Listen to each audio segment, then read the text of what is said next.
Have you ever wondered if you're truly alone on your night shift, or if something else is watching you?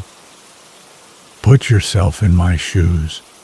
You're walking down a dark hallway, and you hear a soft, almost inaudible sigh. You stop, listen, but there's nothing. Then you feel a cold spot, a sudden drop in temperature. Imagine the feeling of being watched, even though you know you're alone. Hello, night owls. I am Dusky Nights, and I bring you real-life horror stories that will help you sleep, or maybe keep you awake. But before we start, tell me in the comments, where are you watching from, and what time is it right now? Also, do not forget to like this video and subscribe to the channel.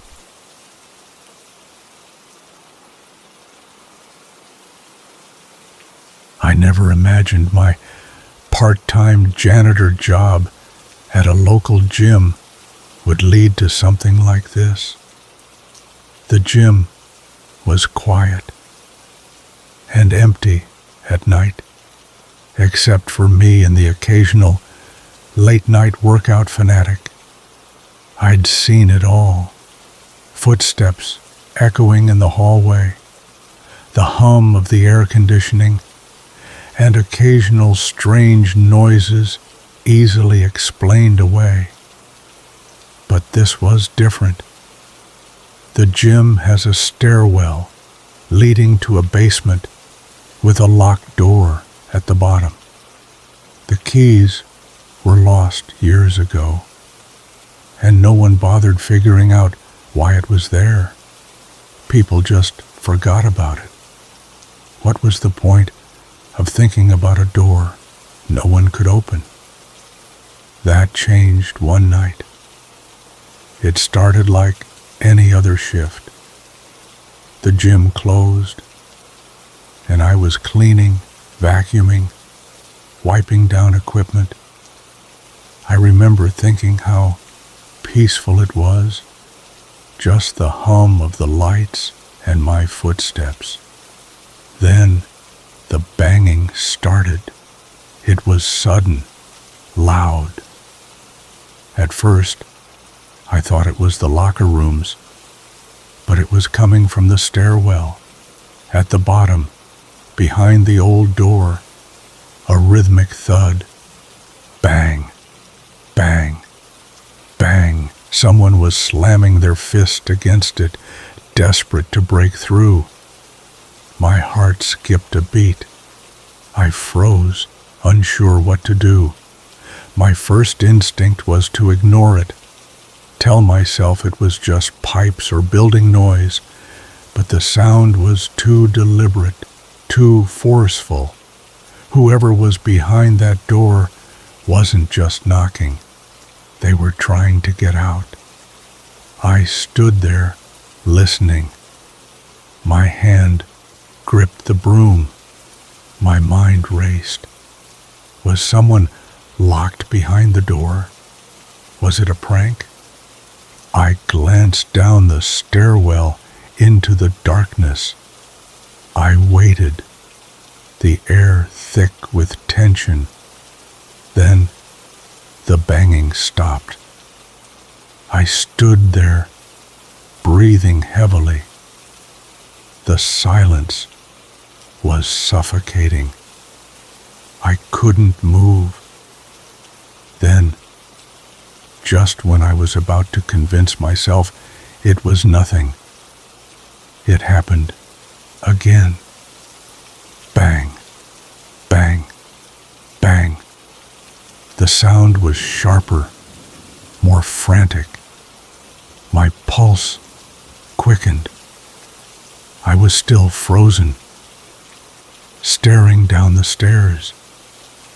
The door felt alive, as if something behind it was pushing, waiting, wanting out.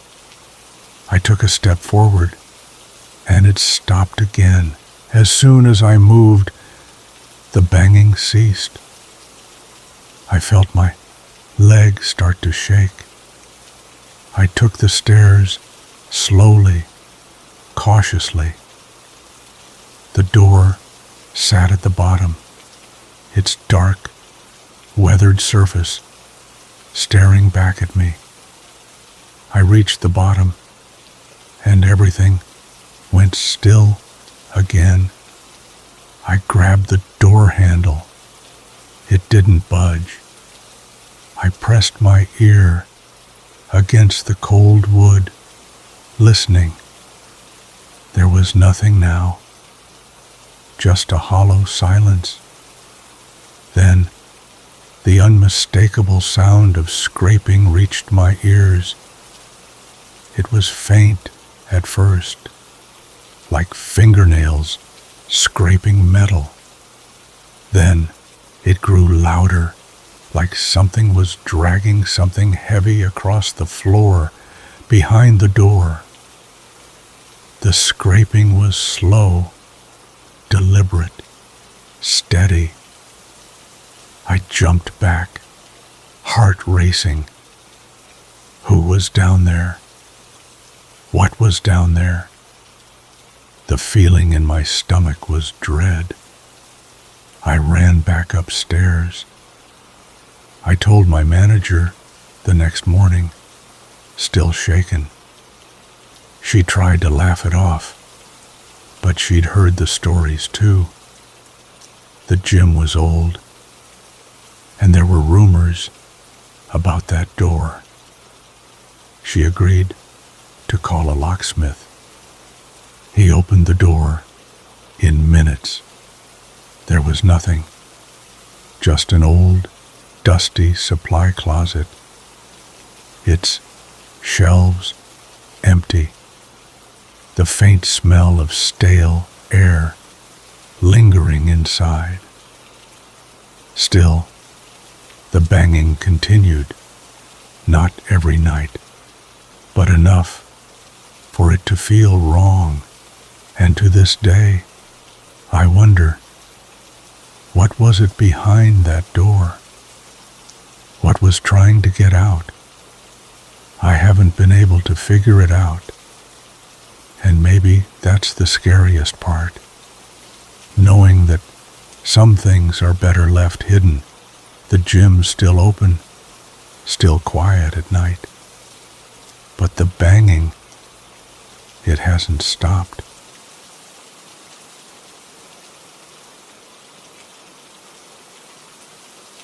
I work security in deep South Mississippi, where the nights are quiet and the air is thick with humidity. My shifts run from 10 p.m. to 6 a.m., and most of the time, I'm patrolling the perimeter of our plant, checking fences and making sure everything is in order. It's a pretty uneventful job, just long hours and monotonous checks. But every once in a while, something happens that changes all that. One night, as I was driving along inside the plant's perimeter fence, I passed the scrapyard. It's one of those places where broken down machines and old forgotten parts are tossed, left to rust and decay. The moonlight barely lit the area, but I noticed something odd in the middle of the road ahead, a piece of scrap metal. It wasn't unusual to see debris lying around, but something about this one caught my attention. I didn't want to risk a flat tire, so I slowed down, planning to pick it up and toss it back into the pile. As I got closer, something happened that made my heart stop cold. The scrap metal moved, not just shifted in the wind or rolled. It opened its eyes and looked directly at me. The flash of those eyes made my blood run cold, and I swear I squealed like a teenage boy in a horror movie. I stumbled back in shock and sprinted to my truck, fumbling for the keys. My heart was hammering in my chest, and I had no idea what I was dealing with. The creature, whatever it was just staring at me, unmoving. I finally managed to turn on the headlights, and there, in the middle of the road, was a creature I had never seen before. It was a wild, bleary-eyed, nearly hairless animal that looked more like something from a nightmare than anything I could identify. The harsh light of my truck's headlights cast a sickly glow on its twisted, mangled body. It was no scrap metal. It was alive. I don't know how I didn't pass out right then and there, but I managed to snap a picture before it scurried off into the darkness. It moved fast, too fast for my mind to fully comprehend. My fingers were still trembling when I reviewed the photo, but the image was blurry. It was like the thing didn't want to be caught on camera, like it was as unnerving to witness as I was to it. That was the most shocking encounter, but it wasn't the first time I had run into trouble on the job. I have had my fair share of wild animal encounters. One of the most dangerous ones happened just a few weeks ago. I was doing my usual rounds when I spotted a wild hog, massive, with tusks the size of my hand. He was easily 200 pounds of pure muscle, and he wasn't scared of me. Instead, he just stood there, eyes locked on mine, his stance shifting as if he was ready to charge. The hog charged at me, but it wasn't full-blown. It was a bluff charge, but you don't mess around with those. This animal was huge and wild, and in that moment, I realized just how vulnerable I was. I took a step back, careful not to make any sudden movements. I didn't want to provoke it any further. That's when I started calling him Pumbaa. Yeah, like the character from The Lion King, but this was no cartoon character.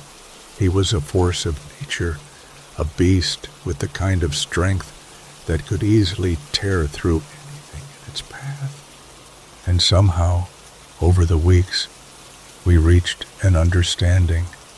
He stays out of my way, and I don't shoot him. The last thing I wanted was to harm such a majestic creature. I've had other encounters with wild animals in the area. Coyotes, raccoons, even some stray dogs, but nothing like the creature from the scrapyard.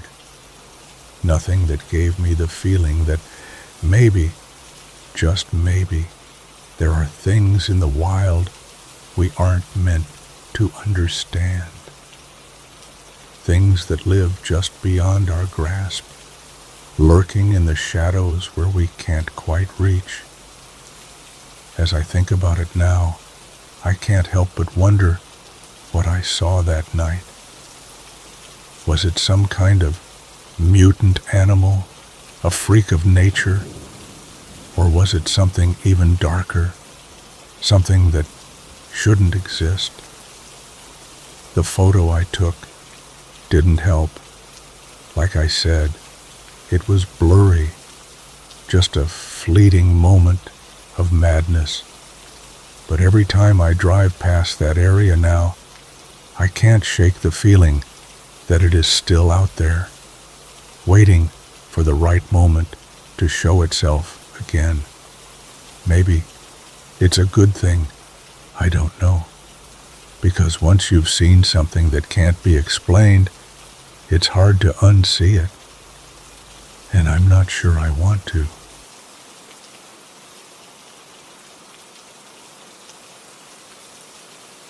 Right after I graduated college, I took a nanny job looking after 2 elementary-aged girls while their parents went on a cruise.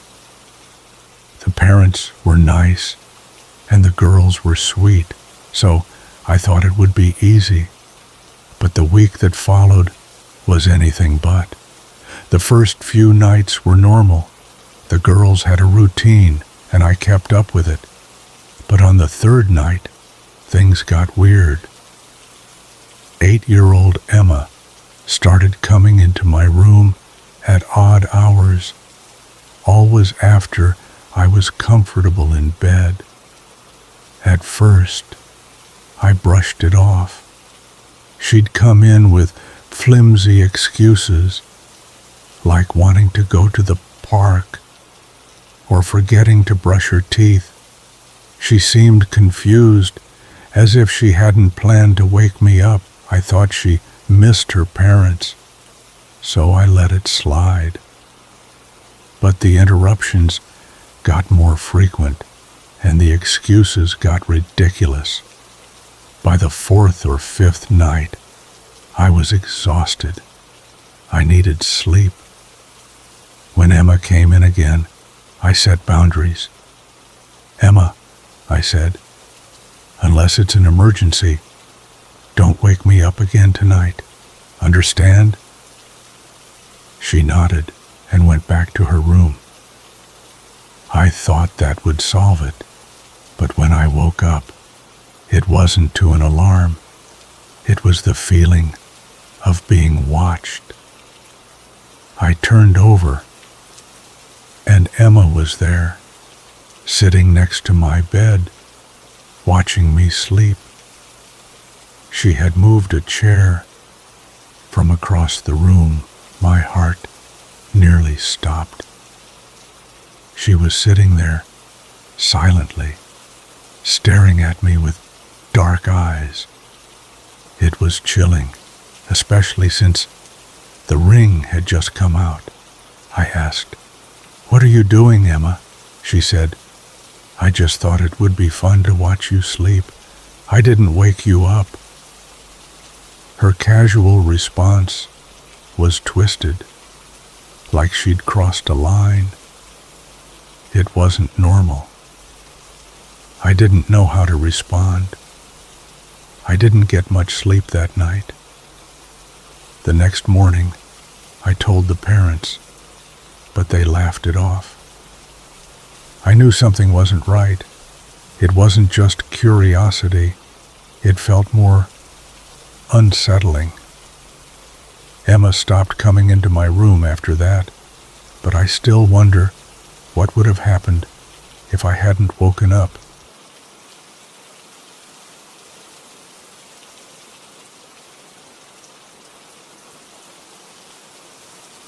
Night shifts in a psychiatric unit are often a strange mix of boredom and tension.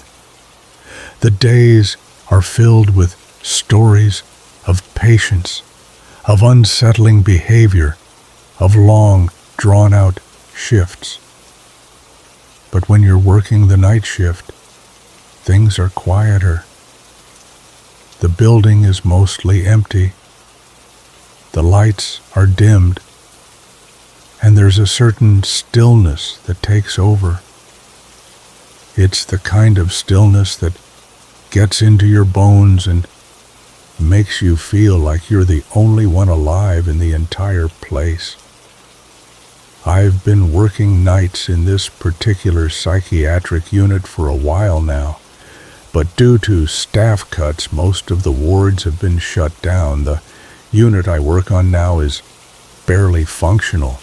Only one ward is still operational, and even that is barely staffed. There are 4 of us on the night shift keeping watch over the building. The other wards The ones that used to be filled with patience are now empty, dark, silent, and cold. One of my favorite spots to take a quick break is in a small, isolated part of the building. It's quiet, a little out of the way, and has a door that leads to a tiny courtyard. The courtyard is small, just a few steps, and it's surrounded by high walls, giving you a view of nothing but shadows and still air. It's not used much anymore, since the building isn't as active as it used to be. But that door, the one that leads out into the courtyard, it's a heavy one. Steel, with multiple magnets and a locking mechanism strong enough to withstand anything short of a bulldozer. That night, I was sitting on my break, my coffee cup cradled in my hands as I stared out into the quiet. The sound of the wind outside was soft, almost peaceful, but it also carried an eerie quality to it, like something was lurking just out of sight. The courtyard, bathed in moonlight, felt like it was part of another world. I liked it there. It was a small slice of calm in an otherwise chaotic environment. But then something happened that changed everything. Out of nowhere, the door to the courtyard swung open. I'm talking slammed open. The noise was deafening, the metal screeching as if it had been forced against its will. The sound rang through the empty halls, breaking the silence that had settled over the building. My heart skipped a beat. There was no way this was supposed to happen. The door was locked, sealed tight. It wasn't possible for it to just swing open on its own, but there it was, wide open, just like that. I jumped to my feet, my adrenaline shooting through me. I had to be sure. Maybe someone had gotten in. Maybe it was a mistake. One of the other staff members had forgotten to secure it. I thought maybe it was a prank, but that didn't seem right either. This wasn't the kind of place where pranks happened. I walked towards the door, my footsteps echoing through the empty hall. The sound of my shoes against the floor felt too loud, too intrusive. I was still a good distance away from the other staff, behind several locked doors, but I didn't want to take any chances. Something about that noise, the way the door had opened with such force, made me uneasy. I had to make sure everything was okay. When I reached the door, I hesitated. It was pitch black outside, the kind of blackness that swallows everything up. The courtyard was eerily silent, save for the occasional gust of wind that rustled the trees.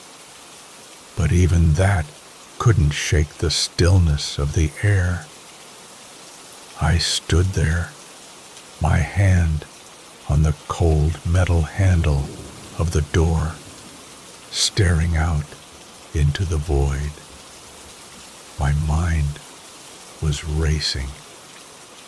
Was this some kind of trap? Was someone out there waiting?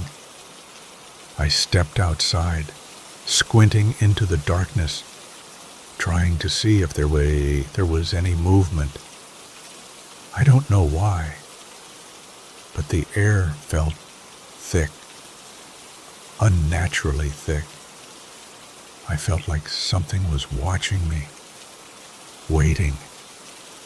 And then, out of the corner of my eye, I saw it. At first, I thought it was a shadow, just a flicker of movement in the dark. But then it came into clearer view, a small, furry creature slowly waddling toward the open door. My heart skipped a beat, and I swear I felt my blood run cold. What the hell? My brain struggled to process it. A raccoon? A stray cat? No, this was something different. I looked closer and realized what was stepping through that door wasn't any kind of animal I expected to see there. It was a hedgehog, a tiny, harmless, unassuming hedgehog, waddling into the courtyard like it owned the place. My first reaction? I screamed. And yes, I know it sounds ridiculous, but I did. I had just been preparing myself for something far worse. The door had slammed open with such force. The silence had been broken. And then here was this tiny little creature calmly walking through. It was absurd. I wasn't scared of the hedgehog, but in that moment, I couldn't help it. The adrenaline, the tension, all of it had built up, and I just let out a yell. After I composed myself, I couldn't help but laugh at the absurdity of it all. Here I was, a grown adult, spooked by a hedgehog. I felt a little embarrassed, but the tension from your behavior.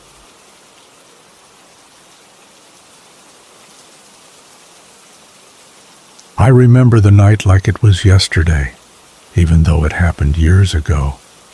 My mother worked as an auditor for a hotel, mostly during the graveyard shift. It wasn't glamorous, but it paid the bills. The hotel was quiet, empty, with long stretches of silence, broken only by occasional guests. One night, a family arrived just before midnight.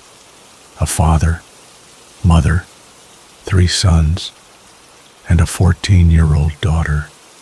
They seemed ordinary, tired from the drive. But something felt off. My mother was at the front desk when she noticed the daughter. The girl was standing off to the side, uncomfortable, glancing at her father and quickly looking away. My mother thought she was shy, but the girl was keeping a distance from her father, almost avoiding him. My mother's instinct kicked in. She'd worked there long enough to know when something was wrong. She watched the father. His hand lingered too long on the girl's shoulder, his fingers brushing her back in an unsettling way. The father, oblivious to my mother's watchfulness, grabbed his daughter's rear. My mother froze. She had seen many things, but this was beyond wrong. She couldn't keep quiet. Calmly, but firmly, she asked him, "What are you doing?" He looked at her with a cold smile and said, "Nothing." The mother stood like a ghost, not reacting. The sons were half asleep. Then he grabbed his daughter's chest, squeezing her breasts. He looked at my mother and asked, What do you think of them?" My mother screamed. "What the hell are you doing?" Another guest who had been staying at the hotel walked into the lobby. He mouthed to my mother, "I'm calling the police." My mother nodded and tried to stall him. She kept talking, trying to distract him until the police arrived. Minutes later, the police arrived, taking the parents into custody and the children away. My mother watched, still in shock. It was a night that haunted her. She couldn't forget the look in the girl's eyes, the way the father acted like it was normal. That night, my mother didn't speak about it much, but it shook her. It was the realization that there are monsters among us.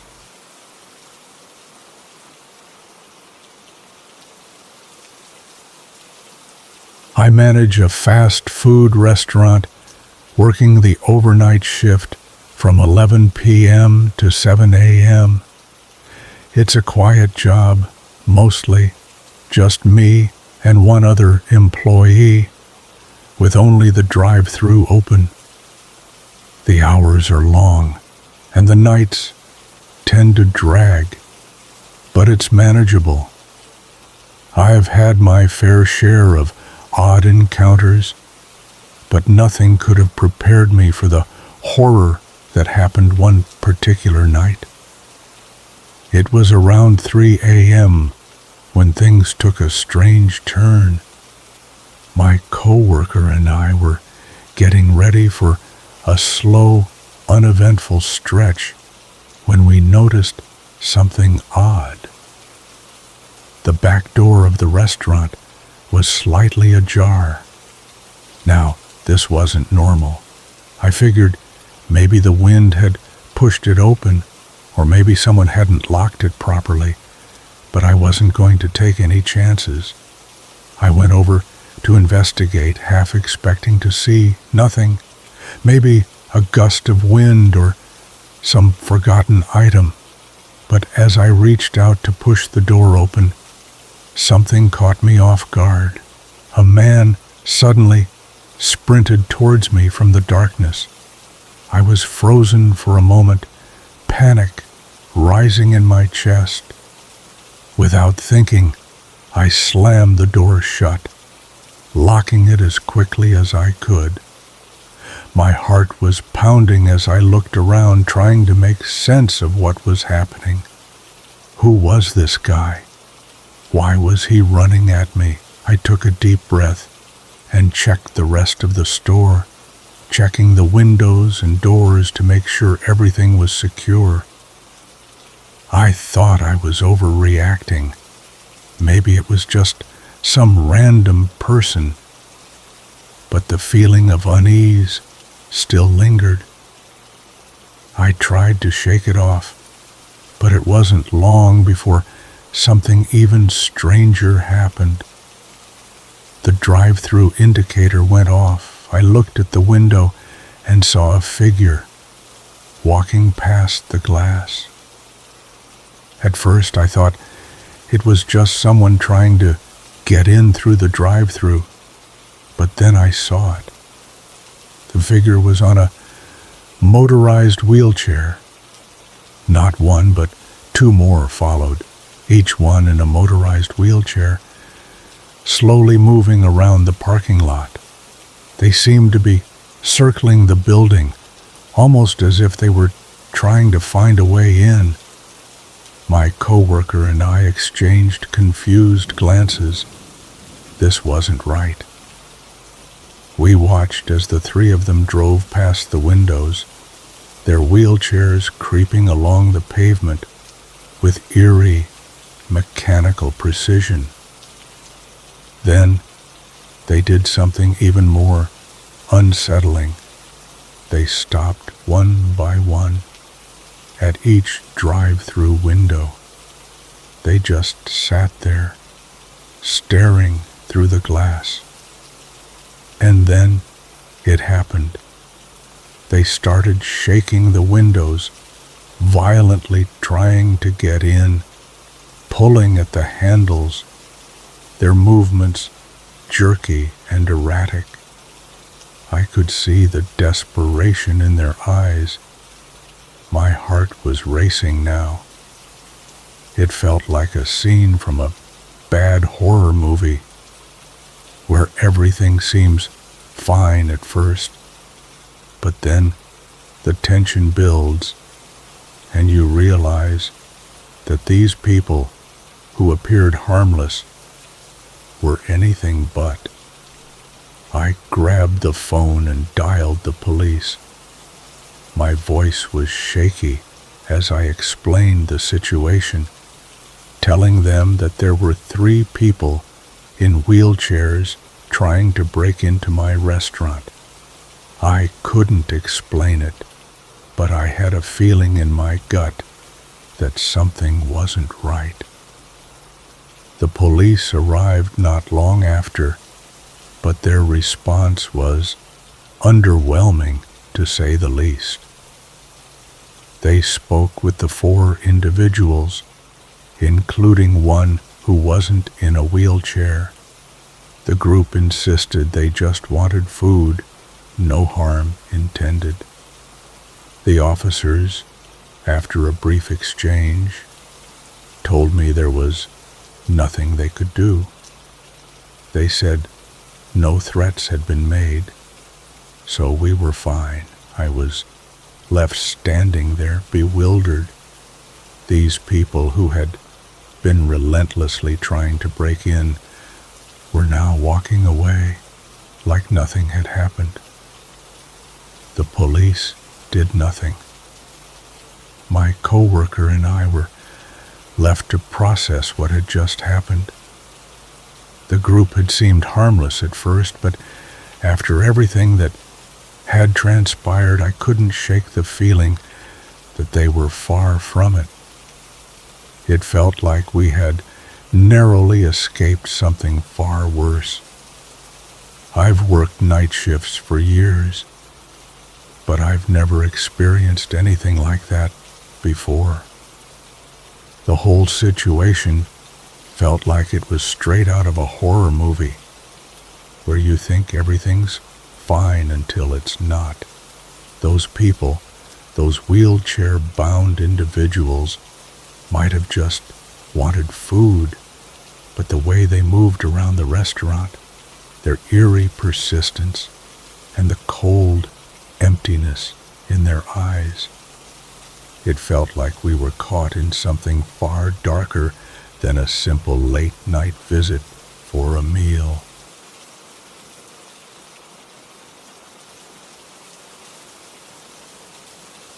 I've been working the overnight shift for a while now, from 10 p.m. to 7 a.m. It's a quiet job, mostly routine.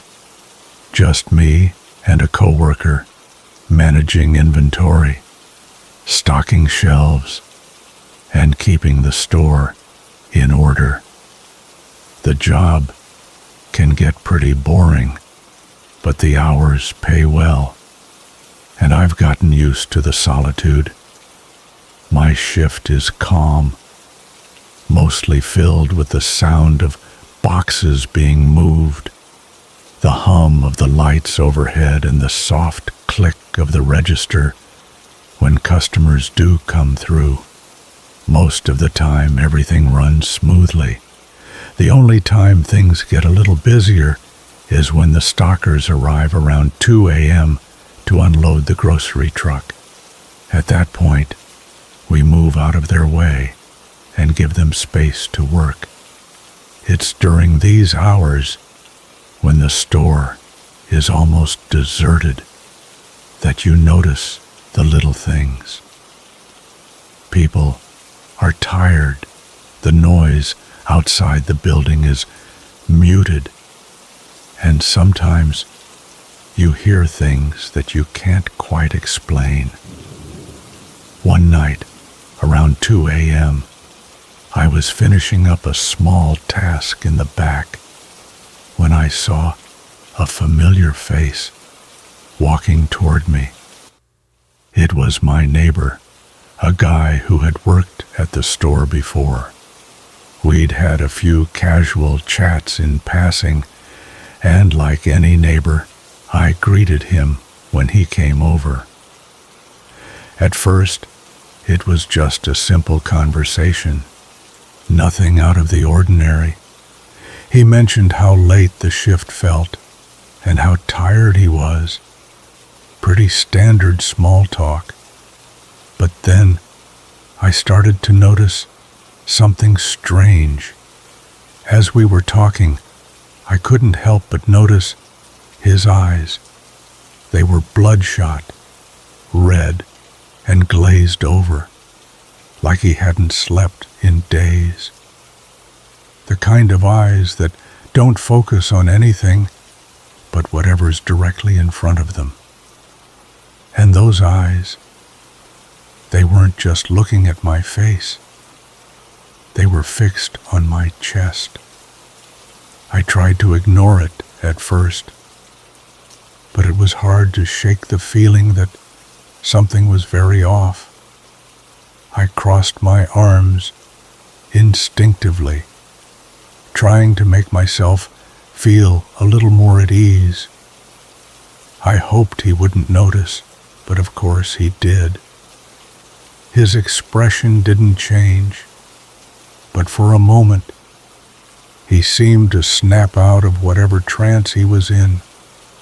He suddenly remembered that he had work to do, and without another word, he moved over to the unloading truck. But even though the conversation had ended, the unease I felt lingered. Throughout our conversation, there were odd questions. First, he asked me, "What time do you go to lunch?" It was a strange question, considering that we worked the same shift, but I answered, "Same time as you, we work the same shift." His next question was even stranger. "What are you doing?" It felt like an obvious question to me, so I answered, "Going home and eating." I didn't think much of it, but now I realize how out of place those questions were. Why did he want to know my routine? Was it just idle curiosity, or was there something more? The conversation ended as he walked off to help with the truck, and I thought nothing more of it. The hour passed quickly, and before I knew it, my significant other had arrived to pick me up for a lunch break. We drove home together, chatting about the usual stuff. Nothing too important, just the day-to-day things that help pass the time. As we pulled into the driveway of our home, I saw something that made my blood run cold. Standing on his porch, directly across the street, was none other than my neighbor. He was staring at us, just standing there, as if waiting for something. I felt a chill run down my spine. Why was he there? Why was he just standing on the porch, looking at us? I hesitated as I sat in the car, unsure of what to do. I felt a sudden wave of discomfort wash over me. My SO noticed my unease, grabbing my hand as I reluctantly got out of the car. We made our way toward the door, trying to ignore the unsettling feeling creeping up my spine. But just as we were about to step inside, my neighbor snapped. He started flailing his arms and legs around, stomping like a child throwing a tantrum. His movements were erratic and completely out of control. He kicked over some boxes that were by his door, sending them flying.